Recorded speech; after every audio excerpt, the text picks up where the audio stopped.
later. So you're flattening the curve, so to speak.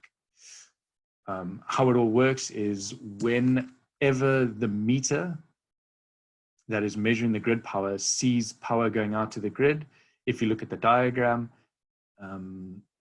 it will see, that meter will see that power going out to the grid, and it will communicate that value through to the Solis hybrid inverter. Let me give the meter here measures using a CT the power going out to the grid, and if it sees power going out to the grid, it communicates it over Modbus through to the Solis hybrid inverter, and then in that time instant, it sees that power. The hybrid knows to start charging the batteries, and in charging the batteries, that energy has to be taken away from somewhere, and it will be taken away from your grid power. So you'll no longer be exporting, but you can use that energy later, and this is when you'll use it. In the case of the nighttime, when you haven't got your solar production and you've got loads still going, again, the meter will measure using the CT, the power going, coming in, that's been imported into the system.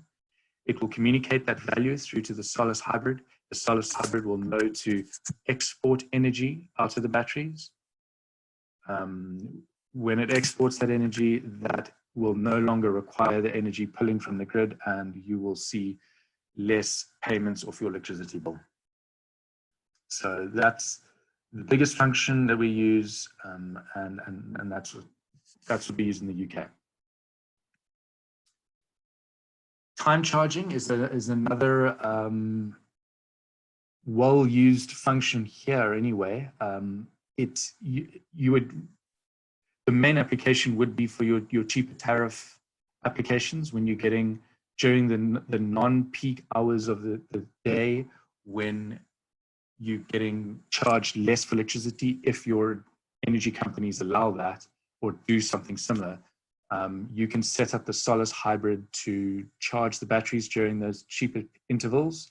And in doing that, you're effectively supplying your loads during your peak hours using that cheap electricity. It's all time-based. We've only got one time interval at the moment in the fourth generation. I haven't seen the fifth generation time intervals, but it's all time-based. So you set a start time for the charging and the end time. So if your off-peak hours were 1 a.m. to 6 a.m., you would set your start time to 1 a.m. and your end time to 7 a.m. and it would just do the charging